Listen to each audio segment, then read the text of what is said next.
Books program, so you can spread the word about it.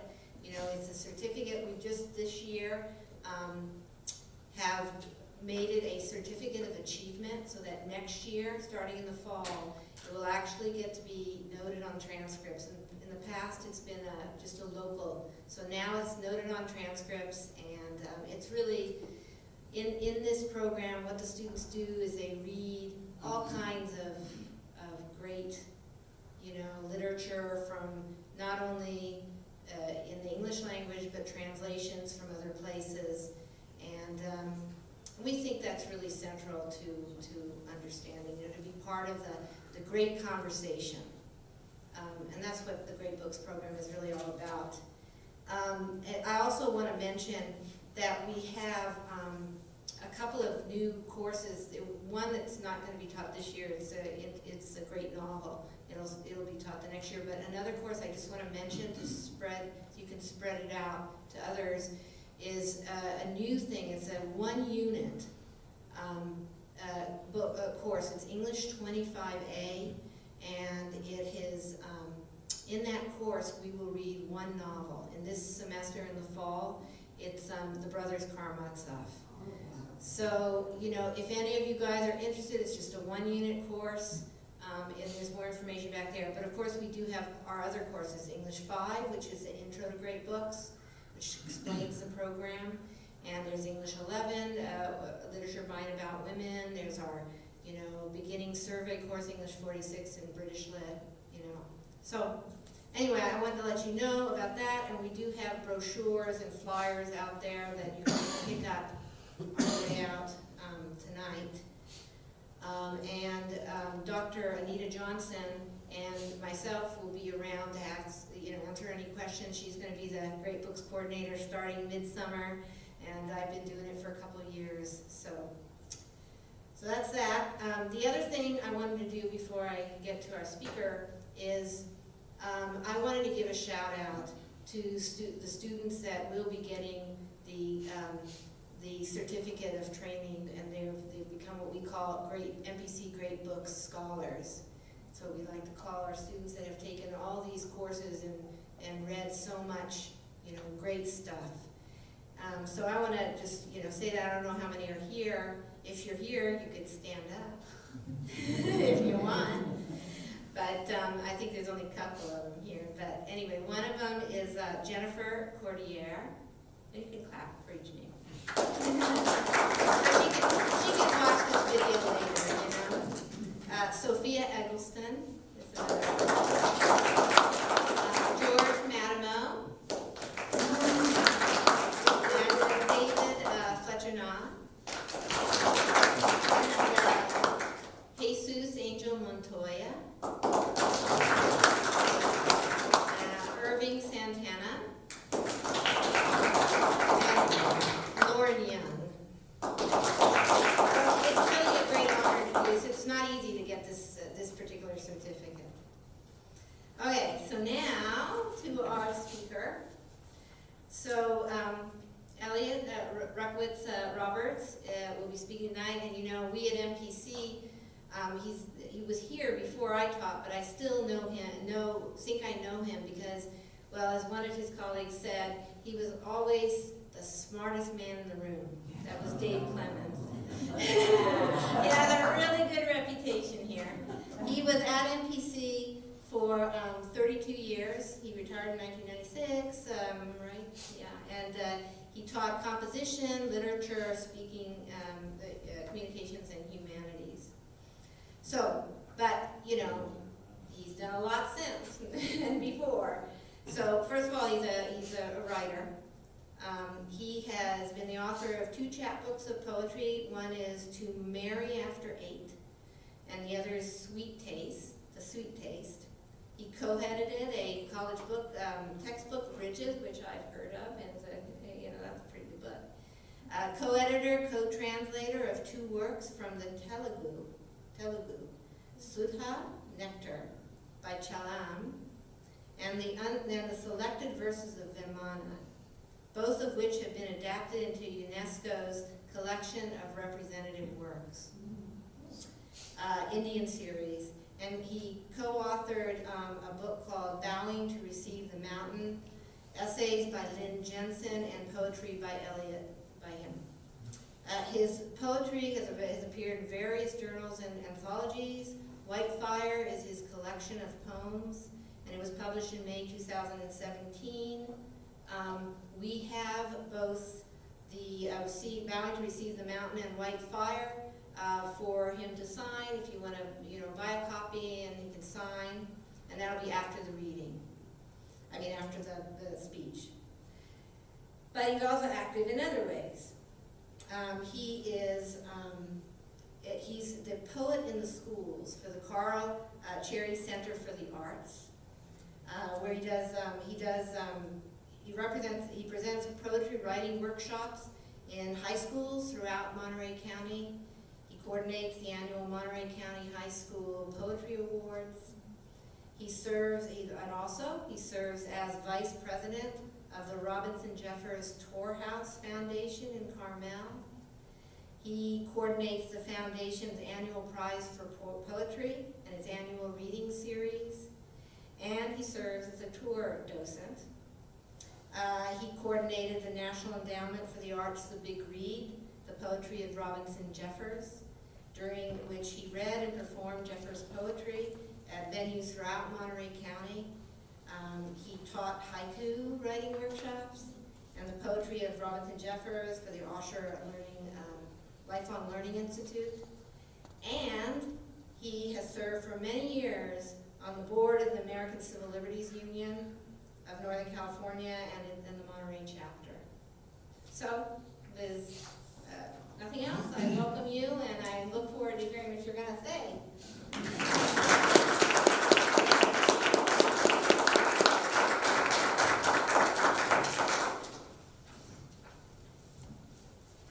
One thing before we start, there will be question and answer afterwards.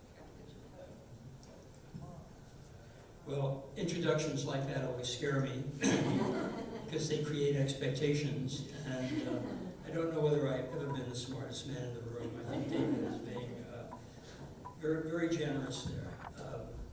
And actually, just before I came today here, just received word about the Torhouse Poetry Prize. The final judge, Brenda Hillman, a very fine judge, has just made her decision. So I can't call the people because they're all on the East Coast, and you know how time goes. So anyway, I'm here tonight with a very ambitious, I decided, subject called Great Books, Cultural Bias, Robinson Jeffers, and the Kid from Brooklyn. I grew up in Brooklyn, New York. I lived in a 3-bedroom apartment with my mother, who worked all day as a secretary. My father, who owned a dry cleaning store and left home weekdays at 5 a.m. to pick up the specials at the plant and returned home at 7 p.m. On Saturdays, he worked from 5 a.m. to 1 p.m. My aunt, who worked all day as a secretary in Manhattan. My uncle, who worked the evening shift in the dry cleaning plant, returning home at 2 a.m., reeking of solvent.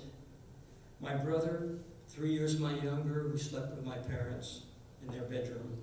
And my grandfather, a retired cobbler who spoke only Yiddish and with whom I shared a bedroom. We had a complete set of the Harvard classics. I never read one of those books. And as far as I know, neither did anyone else in the household. As far as I know, none of the books was ever even opened. They were completely irrelevant to our lives. The Great Depression and the Holocaust, these were relevant. My father worked 14-hour days to make certain the rent was paid, food was on the table, that my brother and I knew no hunger, had clothing to wear, a roof over our heads. My father changed our family name from Ruchowitz-Roberts to hide the fact that we were Jewish. American Nazis were holding rallies in Madison Square Garden where those cockroaches, the Jews, were vilified to the cheers of 20,000 people. Is it any wonder the Harvard classics remained unread? They couldn't put food on the table. They couldn't stop the neighborhood Italian kids from beating us up because we were the killers of Christ. From this perspective, the great books, the Harvard classics, are a luxury, the property of the privileged. When I was not in school, I played stickball in the back alleys, street games like punchball and skelly and PAX, never walked into certain neighborhoods, always knew how to escape from the neighborhood park when the bullies and thugs came looking for us. I watched a lot of TV, especially on Saturdays, went to movies, would sit through double features twice, studied a lot, my desk in the corner of the bedroom I shared with my father. I read lots of comic books. After I graduated from high school, I had the good fortune to go to Columbia College. My father, the first of his family born in this country, and the only one of 8 siblings who went to college, worked nights and summers to pay for his education and lived at home. He wanted me to have the college experience he did not have, so he paid for my education, including my living in the dorms on campus, even though many of my classmates from Brooklyn lived at home and commuted to classes. Now, I lived a life of privilege. At Columbia, every student had to take the core curriculum, a program that evolved out of the Great Books program. Each student was required to take a year-long, 4-unit course in the humanities and 1 in contemporary civilization, as well as 1 semester of introduction to music and introduction to art. The very first day of humanities class, I had to walk into the classroom with the Iliad read. That was followed by the Odyssey, the histories of Herodotus, Aeschylus's Oresteia, Sophocles' Oedipus trilogy, Euripides' Medea, Plato's Dialogues, Virgil's Aeneid, Ovid's Metamorphoses, and this just the first semester.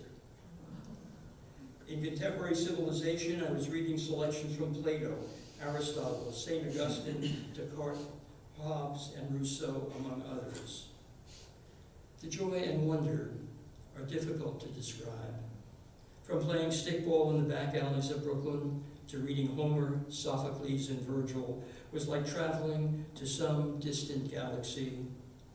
All these ways of looking at the human experience, ways of defining and understanding myself other than as the Jewish kid from the streets of Brooklyn. I was getting a liberal education, one that believed in developing the whole person. It was a program that wanted to educate in the best sense of the word, to give me a sense of how culture develops and sustains us, and how the different disciplines approach life, the different ways of thinking, whether the historians or the scientists or the literary scholars. That education most certainly made me a more complete person. I taught at MPC for 32 years.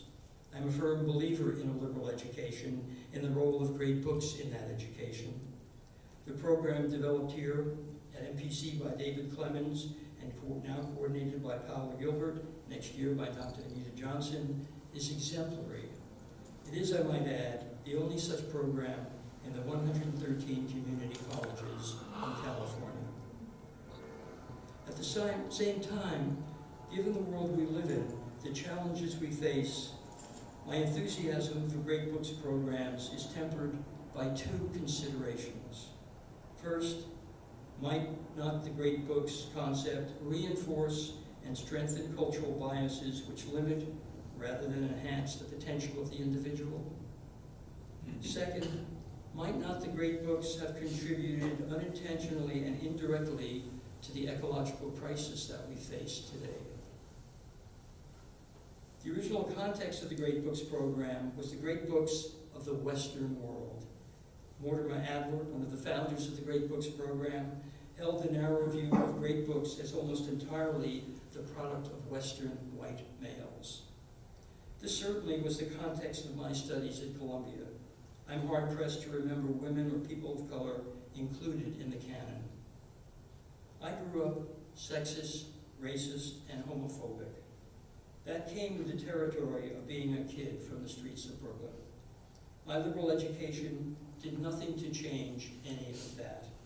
It may have given me a more expansive view of the world. It may have asked me to consider important questions about my life, but it did not teach me to see a woman as anything more than a sexual object, or to feel that black and Latino people were equal to whites, or that homosexuality was anything more than an illness. If anything, it reinforced these notions of white male superiority and of the superiority of Western culture.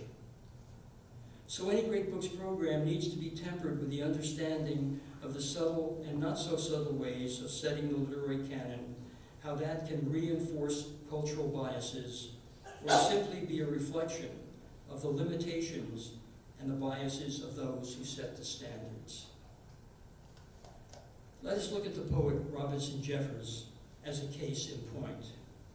Jeffers, who was born in 1887 and died in 1962, produced, beginning in 1924 with Tamar and Other Poems, a stunning series of poetry books, each centered around a long narrative poem. Many of Jeffers' narrative poems use incidents of rape, incest, or adultery to express moral despair. Tamar has incest as a major theme. The Woman at Point Sur, published in 1927, deals with a minister driven mad by his conflicting desires.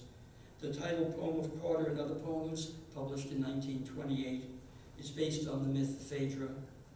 In Thurstow's Landing, published in 1932, Jeffers reveals, perhaps more than in any other of his collections, his abhorrence of modern civilization. The Double Axe, published in 1948, with poems critical of the U.S.'s involvement in World War II, appeared with a disclaimer from the publisher Random House. In 1947, Jeffers' adaptation of Euripides played on Broadway for 204 performances. Throughout his career, Jeffers was both praised and vilified. He was criticized for everything from his depiction of immoral acts to his poetic skills. In 1932, however, he was so popular and critically acclaimed that he appeared on the cover of Time magazine with a feature story about his life and poetry. In 1941, he was the inaugural speaker at the Library of Congress for a series of talks, Poet in Democracy. There were 4 poets in that series. The second was Robert Frost, the third was Carl Sandburg, and the fourth was Stephen Vincent Benet. Jeffers lived on Carmel Point with his wife Una. There he assisted in the building of Tor House, and then by himself built the 40-foot-high Hawk Tower and other buildings with stones, some weighing 400 pounds, that he brought up by himself from the shore below the house. He also hand-planted and hand-watered some 2,000 cypress and eucalyptus trees around the edges of the property, where he and his wife raised their twin sons. His work has never been out of print. Yet, the most recent editions of the Introduction to Poetry, Introduction to Literature, and Introduction to American Literature exclude Robinson Jeffers. People of color and women have been included in significant numbers, but Jeffers has disappeared from the academic literary scene. He has been left out of the literary canon. It is, of course, the literary canon, the works chosen by academic scholars, which have, from the very beginning, defined the great books of Western literature. Jeffers scholar Jim Carman writes, "The silence surrounding Jeffers is easy to understand. As an anti-modernist, his poetry is fundamentally different in both form and content than that from his contemporaries, and critics have devoted most of their attention to mainstream verse." Jeffers himself would not have been distressed. He experienced rejection during his lifetime and would not have been surprised at rejection after his death. That, he felt, was the price for telling the truth. Here is his poem, Cassandra. The mad girl with staring eyes and long white fingers hooked in the stones of the wall, the storm-racked hair and screeching mouth. Does it matter, Cassandra, whether the people believe your bitter fountain? Truly, men hate the truth. They'd leave a meat or tiger on the road. Therefore, the poets honey their truth with lying. but religion vendors and political men pour from the barrel new lies on the old and are praised for kindly wisdom. Poor bitch, be wise. No, you'll still mumble in a corner of crust of truth to men and gods disgusting. You and I, Cassandra. The reasons for his exclusion from the Norton anthologies seem clear. His is not mainstream verse. The publishers, when queried, also said Jeffers was omitted because the professors were not teaching his poems. But what distressed me is this, that he is omitted from the literary canon at a time when he is most relevant, because perhaps more than any other American poet, he speaks directly to the ecocide that we now face.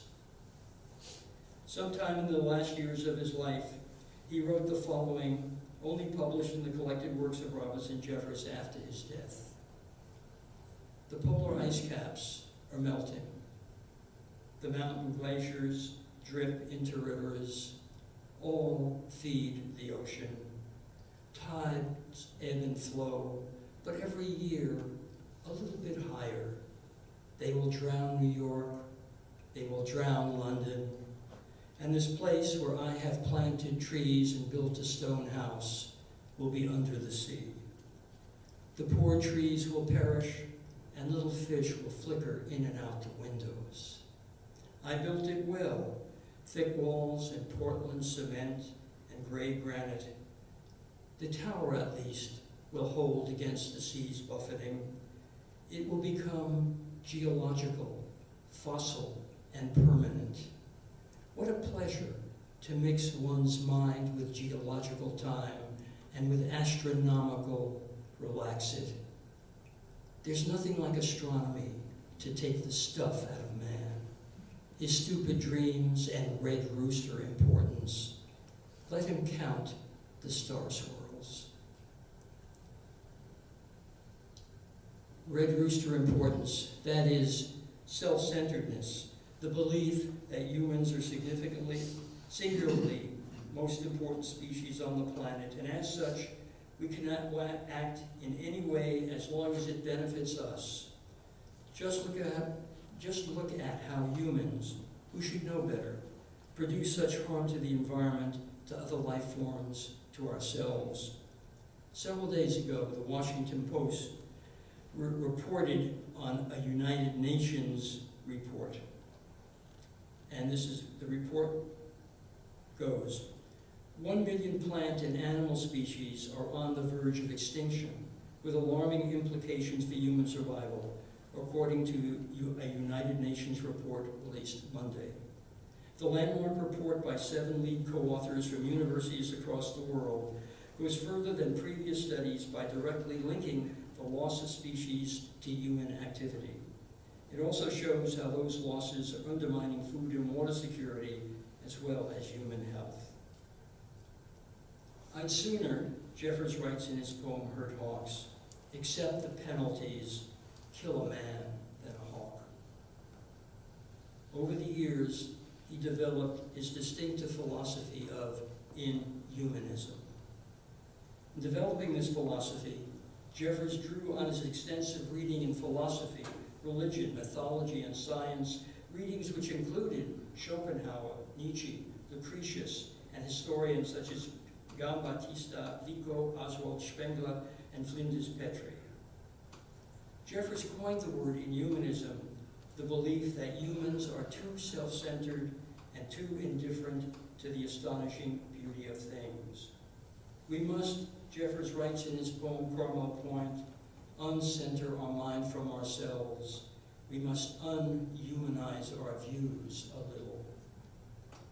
In The Double Acts, a long narrative poem that Random House published in 1948 with a disclaimer, Jeffers explicitly described inhumanism as a shifting of emphasis and significance from man to not man, the rejection of human solipsism and recognition of the transhuman magnificence. It seems time that our race began to think as an adult does, rather than like an eccentric, egocentric baby or insane person. This manner of thought and feelings is neither misanthropic nor pessimist, though 2 or 3 people have said so and may again. It offers a reasonable detachment as a rule of conduct instead of love, hate, and envy. It provides magnificent for the religious instinct and satisfies our need to admire greatness and rejoice in beauty. Here is a voice so needed in today's world, but for the most part, you will not find it in the literary canon, the literary courses. You will, however, find it in environmental studies classes. Might I offer this thought? The great books, with some few exceptions, are considered great because their focus on love, on hate, on envy, on the distinctly human experience. They are considered great because of their engagement in what Robert Maynard Hutchins, one of the founders of the Great Book Program, called the Great Conversation. And that conversation over the ages has focused on humans. The great books, now expanded to include people of color, women, and non-Western writers, still focuses our attention on humans. If we are to confront the challenge of ecocide, which will eventually be a threat to our own health and well-being, the Great Books program needs to find room for a voice that shifts the emphasis and significance from man to not man. Perhaps the concept of the Great Conversation has a little too much pretense and privilege. Perhaps that concept is reflective of its origins. The university's ivory tower, where scholars operated, and many still operate today, in privileged seclusion from the facts and practicalities of the real world. While Jeffers might not have been involved in the Great Conversation in our universities and colleges, he has and is actively involved in conversations outside the academic world. His effect on writers, poets, artists, photographers, musicians, and this kid from Brooklyn have been and continue to be profound. Let me give some examples from the world of music. On October 21st, 2016, the Monterey Symphony gave the world premiere of composer John Weinglass's Big Sur, the Night Sun, a composition inspired in part by 2 poems by Robinson Jeffers, Return and Night, both of which were printed in the program. When have you last seen poetry printed in a musical program? And before they played the piece, someone got up and read to the entire audience the poem Return.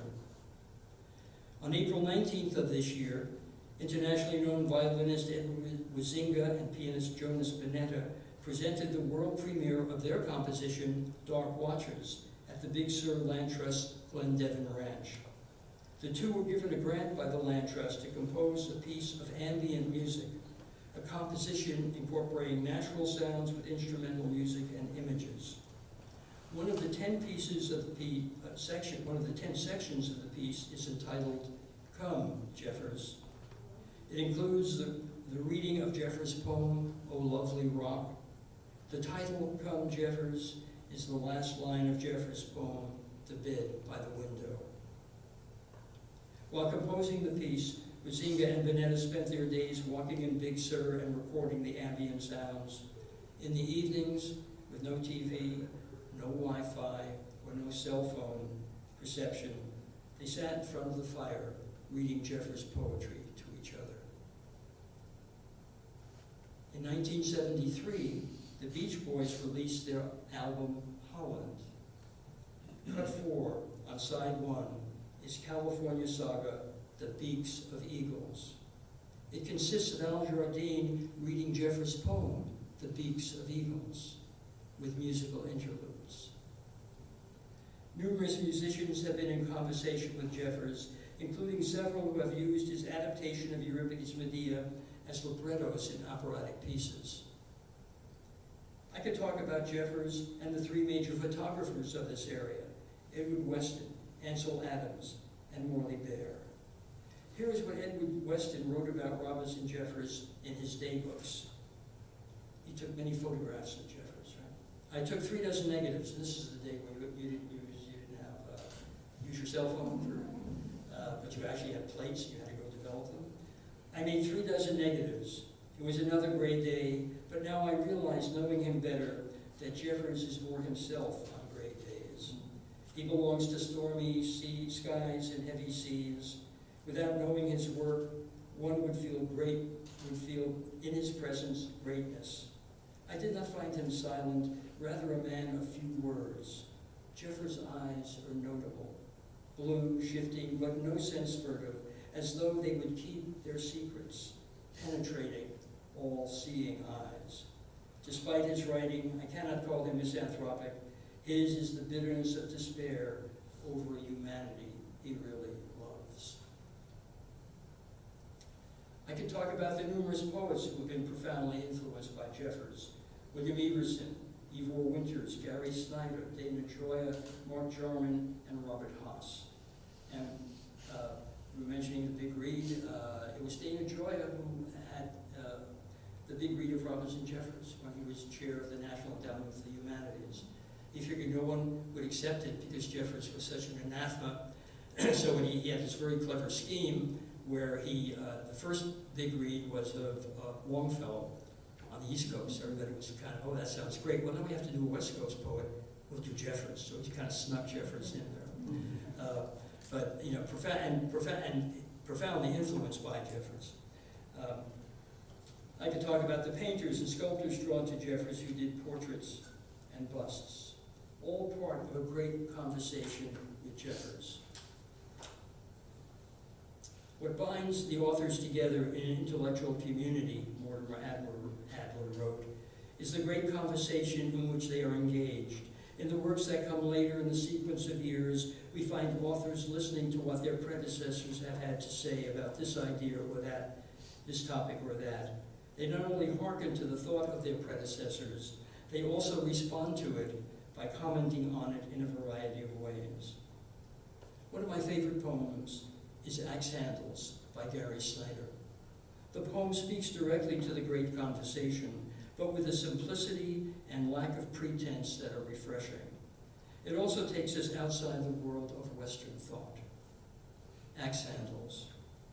One afternoon, the last week of April, showing Kai how to throw a hatchet, 1/2 turn, and it sticks in a stump.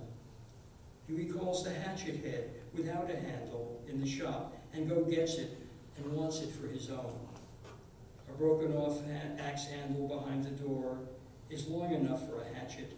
We cut it to length and take it with the hatchet head and working hatchet to the wood block. There I begin to shape the old handle with the hatchet, and the phrase first learned from Ezra Pound rings in my ears. When making an axe handle, the pattern is not far off. And I say this to Kai, look, we'll shape the handle by checking the handle of the axe we cut with. And he sees, and I hear it again, it's in Lu Ji's Wen Fu, 4th century AD essay on literature, in the preface. In making the handle of an axe, by cutting wood with an axe, the model is indeed near at hand. My teacher, Shi Xing Chen, translated that and taught it years ago, and I see Pound was an axe, Chen was an axe, I am an axe, and my son a handle, soon to be shaping again, model and tool, craft of culture, how we go on. Model and tool, craft of culture, how we go on. There was no great conversation for my family in that apartment in Brooklyn. My uncle Saul would have scoffed at the notion. After I graduated from Columbia, he looked at my diploma and said derisively, that and 10 cents will get you on the subway. My father must have purchased the Harvard Classics as a matter of status, the way after he sold the dry cleaning store and returned to the law practice he had given up at the beginning of World War II, he bought a new Cadillac every year. After his death, I kept one volume from the set, not because I valued the contents of the book, but because it had stamped on the back of the front cover, Louis Ruchowitz, the name he had abandoned, the name I had reclaimed. As my education continued into graduate school, it drifted further and further away from the great conversation. In fact, it became no conversation at all. The joy of discovery, of the world opening up to me, was replaced by the drudgery of attaining knowledge, of becoming a scholar. While in graduate school, for almost half a semester, I sat struggling with all the complexities of Anglo-Saxon, with all the arcane knowledge I had to master in order to pass the exams, before I realized how great a poem Beowulf was, how much it had to say to me were I to engage it in conversation. Fortunately for me, I flunked out of graduate school. I would have been both a terrible and a terribly unhappy medieval scholar. My good fortune brought me to MPC, where I could engage in conversations with my students about the great books, although we didn't give them that grandiose title. But it was not until I started reading the works of Robbins and Jeffers that I could say again, the joy and wonder are difficult to describe. It was as though I were traveling to some distant gallery. My Brooklyn roots keep me from saying I'm involved in the great conversation with Jeffers. That's too much hubris. There's too much hubris in that, too much of the privileged world. Let's just say I was and still am involved in a very serious and full conversation. Let me give some examples. In his philosophy of inhumanism, Jeffers asks us to turn away from man to the not man, to recognize the transhuman magnificence. In his poem Granddaughter, he writes of his granddaughter, I hope she will find her natural elements, laughter and violence, and in her quiet times, the beauty of things, the beauty of transhuman things without which we are all lost. The beauty of things, he maintains, is the sole business of poetry.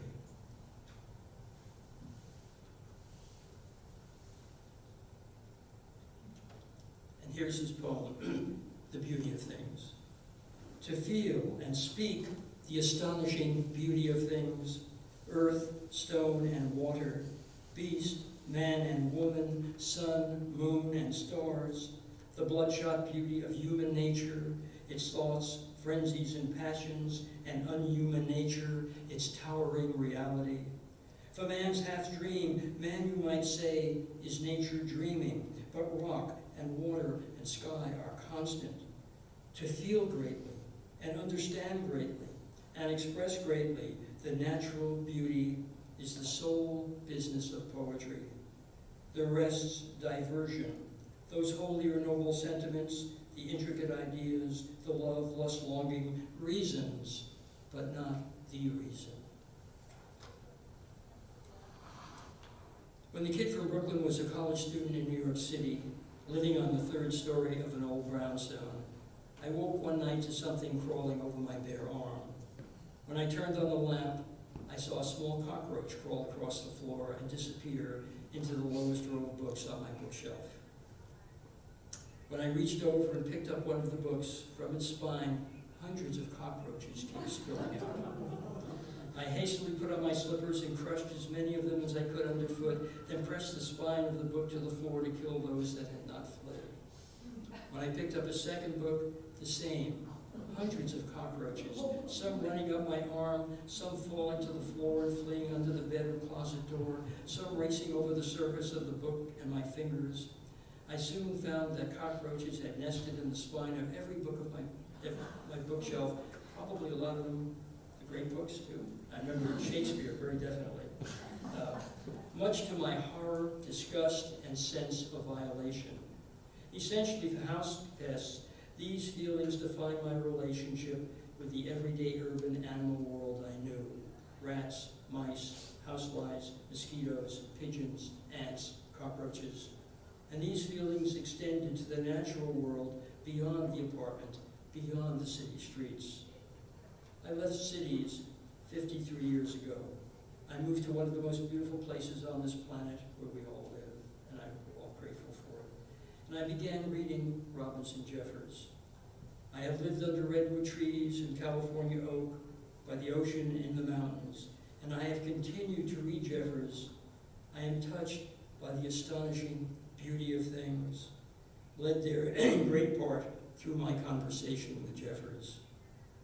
I still find it difficult to believe the journey from that third-story Manhattan apartment to this. First tick of the season. Sorry, little friend, no meal here. Wait for the deer. They use this trail too. First tick of the season.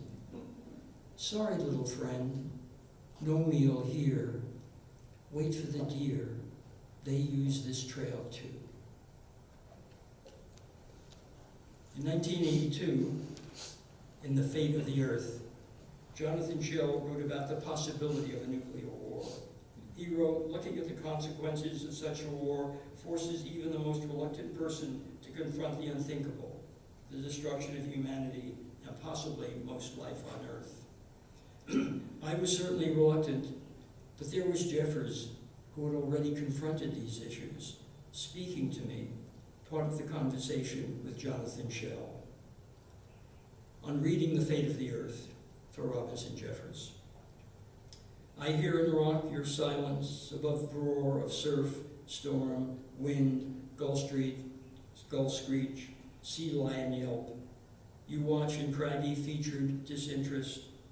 Should this world blaze through human foolishness, hot winds scour ocean, crown cypress in flames, incinerate birds in flight, vaporize the living, you would continue to watch in stony silence. Old man, you are patient. You would sit deep in granite for 10 million years, alone with ocean and sun and river valley, and with delight observe in the foaming soup beneath you new, non-human beginnings. Jonathan Shell was an axe, Jeffers was an axe, I a handle with hatchet head, now shaping craft of culture, how we go on. One of Jeffers' signature poems is To the Stonecutters, a poem which I much admire.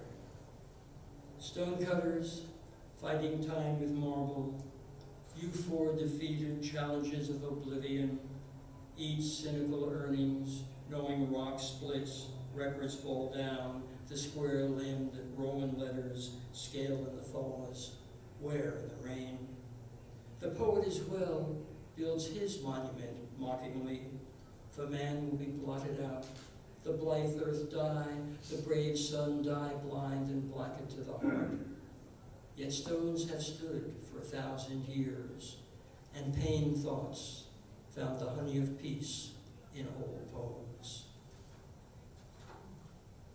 When I thought about why I write poetry, I realized that the poem, the creation of it, was a place of refuge, a little temple where I could escape the turmoil and unhappiness of my life.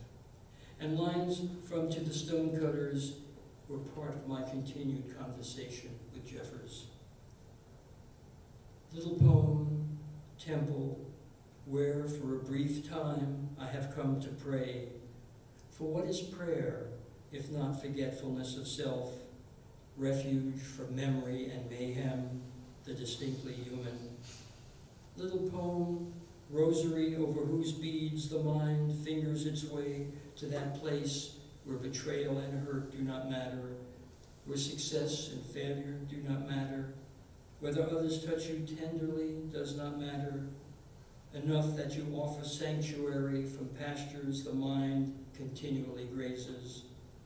Memory hangs like wet bed sheets on a clothesline, dries stiffly, and will keep me awake tonight and many nights to come. Bless you, little poem, for these honeyed moments of peace. A number of years ago, one evening, I stood in a driveway with Magnus Toren, executive director of the Henry Moore Library, and also a professional sailor who gets paid to sail ships all over the world. He's from Sweden, so he and I were talking about climate change and where it all seemed headed. Then a moment of silence when we both knew where it was headed. How later to put this inchoate feeling into words. First, I thought of Jeffers' discussion of a theme in his poetry, what he calls an expression of religious feeling. He writes, in a piece called Themes in My Poems. Another theme that has much engaged my verses is the expression of a religious feeling that perhaps must be called pantheism, though I hate to type it with a name. It is the feeling, I will say the certainty, that the universe is one being, a single organism, one great life that includes all life and all things, and is so beautiful that it must be loved and reverenced, and in moments of mystical vision, we identify ourselves with it. This is, in a way, the exact opposite of Oriental pantheism. The Hindu mystic finds God in his own soul, and all the outer world is illusion. To this other way of feeling, the outer world is real and divine. One's own soul might be called an illusion. It is so slight and transitory. Then, Credo, a poem by Jeffers, came to mind, the last lines of which fully expressed what I had felt. So this is Robinson Jeffers' poem, Credo. My friend from Asia has powers in magic. He plucks a blue leaf from the young blue gum and gazing upon it, gathering and quieting the God in his mind, creates an ocean more real than the ocean, the salt, the actual appalling presence, the power of the waters. He believes that nothing is real except as we make it. I, humbler, have found in my blood bred west of Caucasus a harder mysticism. Multitude stands in my mind, but I think that the ocean in the bone vault is only the bone vault's ocean. Out there is the oceans, the water is the water, the cliff is the rock, come shocks and flashes of reality. The mind passes, the eye closes, the spirit is a passage. The beauty of things was born before eyes and sufficient to itself. The heartbreaking beauty will remain when there is no heart to break for it. Jeffers again enacts, I again a handle, but now shaping again. Two men in a driveway, and the epigraph is from Jeffers. The heartbreaking beauty will remain when there is no heart to break for it. In the driveway, something said took the men into and outside of themselves. Each thought of all that beauty. The younger of whale roads sailed by Vikings, those wave-wandering wind gleaners in their high-hulled ships who filled the sails of his youthful imaginings. So when grown, he wandered the wide ship roads from Pongo to Hawaii, from the Galapagos to the Marquesas, Fiji to San Francisco, off the coasts of South Africa and Brazil, in North Atlantic and Caribbean, endless ocean, the night sky, a brilliant blanket over dark sea, the sun and moon rising gloriously, and he remembered nights he and his wife sat together for warmth under the cover of the starlit night, their son sleeping below, all the stars seen again for the first time, the rigging and sails singing as the wave rider shifted in wind and frothing wave that, flying fish and dolphins, their companions. The older thought of mountains he and his wife had walked, of trekking to Hemkund, Sikh Holy Lake, where he climbed the 1,000 steps, singing the holiest of Jewish prayers, singing to the oneness of the universe. He remembered following the cairns on fog-encrusted Mount Washington, the vastness of Milky Way over Mauna Kea, of Mount Kenya above the multitudes of wildlife. He remembered his daughters running down the mountainside in the Swiss Alps, train whistle announcing imminent departure, and his daughters, one dark-haired and dark-eyed, the other blonde and blue-eyed, running down the hill, hair streaming behind them, their laughter and joy filling his heart. At that moment, standing in a driveway, each man also knew that the delicate balance that sustains life will disappear, set in motion by the human presence on earth, and with it human consciousness that sings hymns to this beauty. The oceans and mountains will become nameless once more. New, non-human life forms will swarm in the oceans and roam the mountains.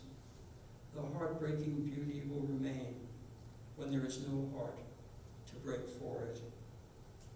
In that driveway, cypress pines and redwoods towered like hands raised in benediction over two men, blessing all that was, is, and will be.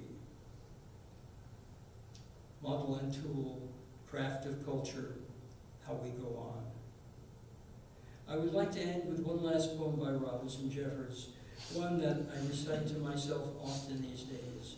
It is part of my continuing conversation with Jeffers. I hope this evening that, in an academic setting, outside the literary canon, but within the context of the great books, you have become part of this conversation. Jeffers the axe, we all handles, soon to be shaping again, model and tool, craft of culture, how we go on. The answer. Then what is the answer? Not to be deluded by dreams, to know that great civilizations have broken down into violence and their tyrants come many times before. When open violence appears, to avoid it with honor or choose the least ugly faction, these evils are essential. To keep one's own integrity, be merciful and uncorrupted, and not wish for evil, and not be duped by dreams of universal justice or happiness, these dreams will not be fulfilled. To know this, and know that no matter how ugly the parts appear, the whole remains beautiful. A severed hand is an ugly thing, and man dissevered from the earth and the stars and his history, for contemplation or in fact, often appears atrociously ugly. Integrity is wholeness. The greatest beauty is organic wholeness, the wholeness of life and things, the divine beauty of the universe. Love that, not man apart from that, or else you will share man's pitiful confusions or drown in despair when his days darken. Thank you.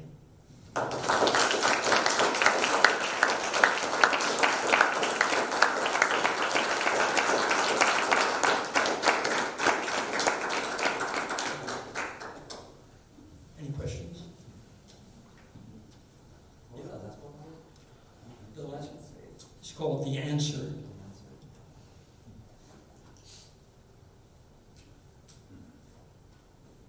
How good are you at stickball? That wasn't that good. It's a tough game because you use the handle of a broom, and you have one of those Spalding rubber balls, which are always going down the sewer. So what you did was then you took your stick and you had a hanger, and you got the hanger around, you made a little loop, and you put it through the hole, and got the ball up from the sewer again. But I wasn't that good. I was good at Skelly, which was a game where you took tops of soda bottles, when they had tops to soda bottles, and on the streets have squares in them where they lay the cement, and so you drew a pattern on there where you had to flick your little bottle cap, into the squares and around, and you could knock someone out, and then there was a zone where if you got knocked there, you'd have to start all over again. It was pretty complicated. And we used to actually play for baseball cards. So, Do you think that being from Brooklyn, from that very urban environment, was the spur to make you and Jeffers so much? No, I don't think so. I mean, it's still, it's still with me. It took me years. I lived in Carmel Islands. I had the good fortune to be able to buy a house. It took me years before I could leave the car unlocked. And with nothing showing. Because in Brooklyn you leave the car unlocked. Whatever's in is gone, or even if it's locked and there's something in there, it's gone. You can just go in to forget your wallet, you go in, you come back, your car's been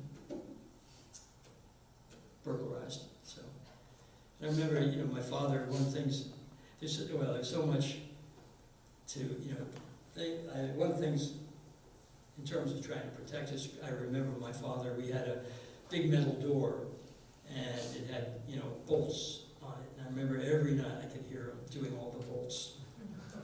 Then he'd go to the window by the fire escape and make sure the double locks were on that. So, I mean, he really tried to protect us as a family, so, yeah. What was the name of the Red Rooster one? It's untitled, but it's called, but if you, so it's, because it was in manuscript form, they found he had done 3 versions of it, so they call it, I think it goes by the, actually, I've seen it under the name of Star Swirls, Count of Star Swirls, but the first line is, you know, is the polar ice caps are melting. Trying to think if it's any place online, but yeah. Just, if you can't find it, email to our house and say, just ask for Elliot and say, you know, send me the text of it. Okay, yeah. Elliot, Jeffers may not be in our print, but can you talk about the guests that you have, the visitors, and how far they come to our house to read Jeffers and be a part of Jeffers from around the world? Because he resonates. Well, I wish I could say that we have oodles of people who are on pilgrimage, right? But, you know, people come in, you know, I give tours to our house and I'll ask, okay, how many people know Jeffers? You know, well, how did you hear about Tour House? Well, I went to TripAdvisor and said, this is it's a good thing to do with Carmel. They have no idea what they're getting into. And for most people, actually, it's kind of a, you know, it's nothing that they ever expected. But on the other hand, we do have people who do make, and mainly people from foreign countries. So one of the interesting things is that Jeffers is probably one of the most recognized and admired poets in the Czech Republic. Whoa, yeah, well, where'd that come out? Well, when it was Czechoslovakia, there was a poet, a Czech poet, his name escapes me right now, but who discovered Jeffers and started translating him into Czech. And the government, for whatever reason, let them publish it. There were 10 editions of Jeffers' poetry. Like they put out one edition of 5,000, they printed 5,000 books, it sold out in a weekend. And and the reason he was so important, among other things, was, you know, I talked about our annual poetry prize. A number of years ago, I received an inquiry, and it was a fellow who had fled Czechoslovakia, that is, fled when it was under communist rule, and he was in Switzerland. He was working with some company there, and he wanted to know if he could submit poems to the poetry prize, or was it just for Americans? I said, no, you could submit poems.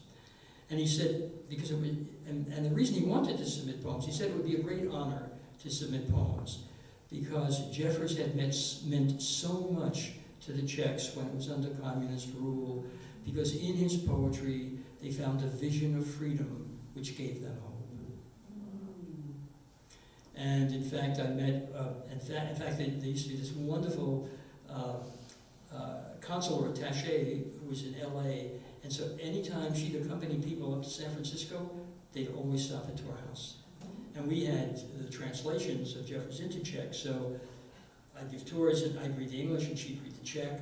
And there were politicians, there were musicians, and in fact then there was a fellow and his wife who came on a tour, and it turned out he owned a radio station in Prague, and he had been imprisoned when it was under communist rule because he played Western jazz.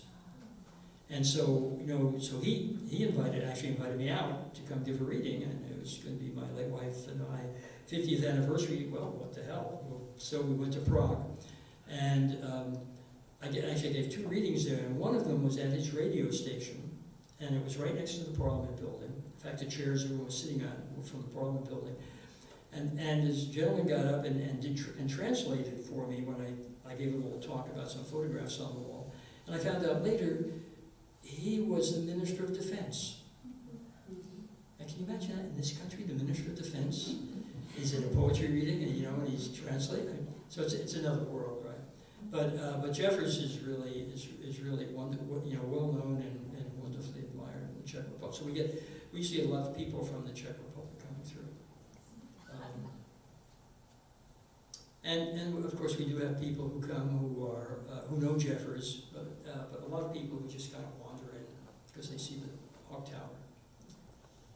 So it's one of the, if you haven't been to our house in Hawk Tower, it's probably the best thing you can do on the peninsula. Yeah.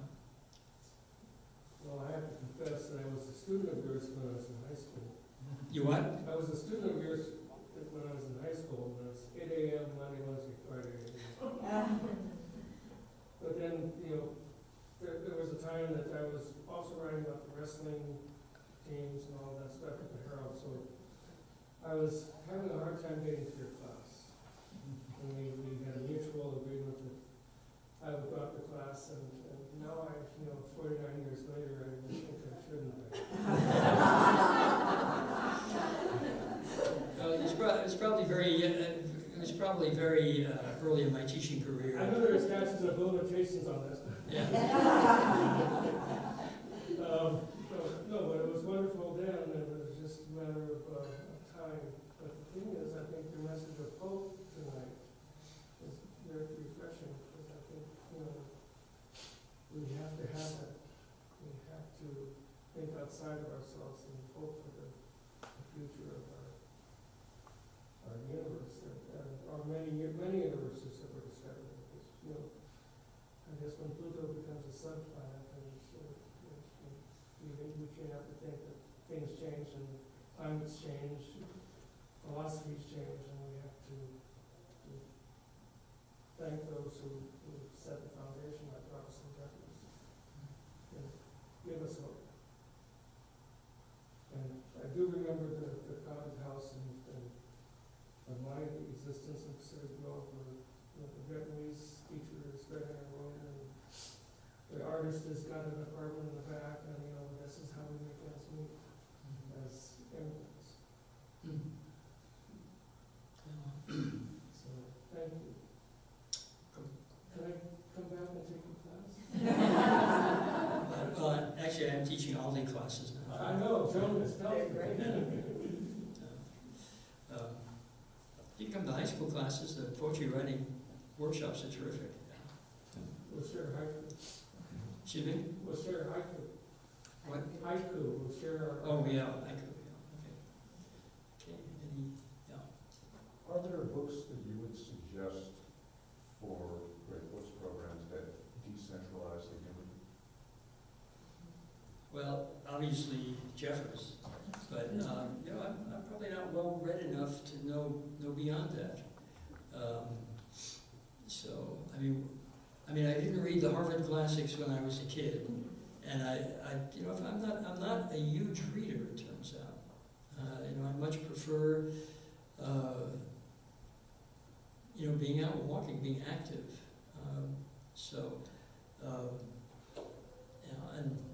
It's just, so I don't know any, Paula, do you know any, Anita? No, I was thinking of Edward Abbey, but, Abbey's a possibility. And of course, Abbey was heavily influenced by Jeffers, refers to him in a number of places. But Jeffers is, I would just say, just pick up one of, maybe there's a book called Wild God of the World, which was a recent collection of anthology of Jeffers' poems, and like most of his, what Jeffers did when he published, he wanted to reclaim the power of poetry. He thought it was the modernists were taking it away. So when they started writing short, obscure, imagistic poems, he moved to long narratives with really simple language. And so to read one of his poems like Quota, or the one that's really accessible is The Roan Stallion. Actually, when I taught that in Aldi, it's 20 minutes to read. It's one of his shorter narratives. It's an absolutely incredible poem. Every time I finish, I come to the end of that poem, I just think, my God, this is so good. And he has a real incredible narrative thing I wanted to, I suggested it, but I didn't weave it in, but Jeffers was really a great books man. I mean, he was probably the most educated poet ever. Not just in terms of his knowledge, because he knew, by the time he was 12, he was fluent, he could read Greek and Latin, he was fluent in English, French, and German. And he knew his science. I mean, his brother was an astronomer, he knew his night skies, he knew his physics. He went to medical school for 3 years, so he knew everything about physiology and the body. And he introduces science into a lot of his writing. So it's really, it's pretty, he has all these kind of resources that he brings into the narrative. And he's also just an incredible, I hope I gave a sense of the kind of incredible beauty of the music of his poetry, because he really is, especially his lyric poems are just incredible.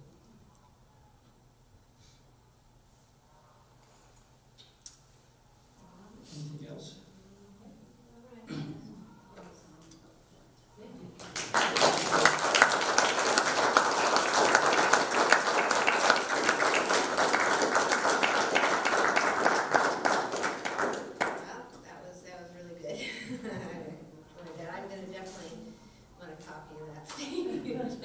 To go back for all those poems.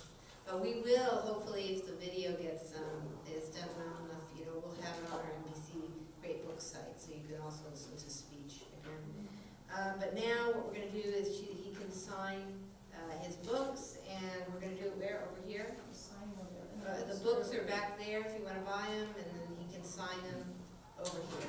So anyway, you guys can either stay or not. If we have any questions about the Great Books program,